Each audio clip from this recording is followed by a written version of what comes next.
今天我们来探讨一段教会历史上可以说是非常戏剧性的一个转变，这关乎两个截然不同的时代，一个是充满血腥的逼迫，而另一个则是充满危险的妥协。好，让我们先从一个看起来很矛盾的问题开始。你想想看为什么极度的暴力，还有那么残酷的死亡，反而能够带来爆炸性的成长呢？这就是早期教会所面临的一个奇特状况。它越是受到攻击，反而变得越加强大。有一句话可以说是解开这一切的钥匙，这是历史学家特图良说的。他说，基督徒的血是种子。这句话真的非常关键，它能帮助我们理解接下来的整个故事。好，第一部分，火炼中的纯净。我们来看看，在最初的那几个世纪，信徒们的生命和信仰到底是怎么样的。首先呢，我们得知道，这是一个长达好几百年，由整个国家发起的非常严酷的逼迫时代。当时逼迫的手段真的是惨不忍睹，他们会被诬陷，说是造成饥荒啦、瘟疫啦、地震的原因，然后呢，就被直接宣布为国家的公敌，下场就是在斗兽场里被扔给野兽，或是被当成娱乐表演活活烧死，被钉十字架，甚至有人会被披上兽皮，让恶犬给活活撕裂。你看，这些基督的追随者，他们面对的是我们今天难以想象的残暴，他们甚至变成了取悦大众的一种公开奇观。所以，他们就像野兽一样被到处追捕。很多人被迫离开自己的家，只能往荒凉的地方跑，或者躲进罗马城地底下那些绵延好几英里、又黑又暗的地下墓穴里面，在那里寻求一点点的庇护。但是这里有一个非常有趣的对比，你看他们外在的世界可以说是被剥夺了所有的舒适，甚至连阳光都看不到，每天都活在死亡的威胁之下。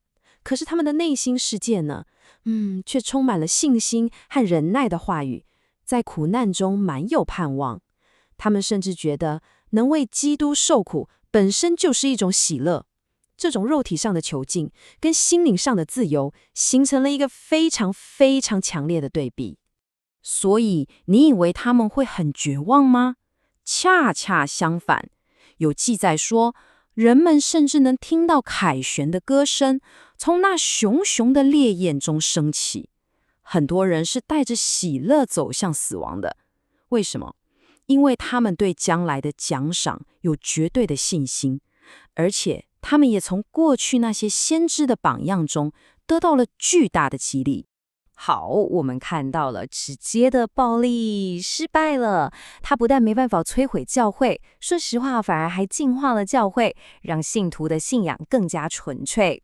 那么既然这招没用，那个大仇敌就改变了策略，这就是我们要进入的第二个阶段，和平的毒药。一种腐化的新策略就此展开。这个策略是怎么转变的呢？你看，第一步用公开的暴力来摧毁教会，结果失败了。所以他换了第二招，就是用欺骗的方式来从内部腐化教会。结果呢，这招成功了。那武器是什么？就是利用这个世界上的尊荣、财富，还有最重要的妥协来当做工具。所以当逼迫突然停止的时候，一个比刀剑、火焰更危险的威胁就这样出现了。可以说，教会在这个时候正处在最可怕的险境当中。你想想看，跟之前比起来，监牢、酷刑、火焰，那些反倒都算是祝福了。为什么这么说？因为这段突如其来的和平，反而制造了一场信仰危机。教会里开始有人主张，我们应该要妥协一点嘛，这样才能跟周围的文化，达成所谓的合一。这就是所谓的大妥协。情况变成怎么样呢？就是那些拜偶像的人，他们接受了一部分的基督教信仰，但同时，基督徒也采纳了异教的一些习俗和仪式，所以一种新的联合就这么形成了。那你要知道哦，这种联合的基础不是因为人心真的改变了，而是因为真理的标准被降低了。这个腐化的过程其实非常巧妙。你看，拜偶像的习惯并没有真的被抛弃，只是崇拜的对象被换掉啦，换成了耶稣、玛利亚还有圣徒的像。所以你看，错误的教义、迷信的仪式，就这样不知不觉的、悄悄的混进了基督徒的敬拜里面。好，那接下来会发生什么事呢？这种真假混杂的联合，想当然地的，一定会在教会内部造成非常深刻的裂痕。这就带来了第3个主题：真理与妥协，一个自我分裂的教会。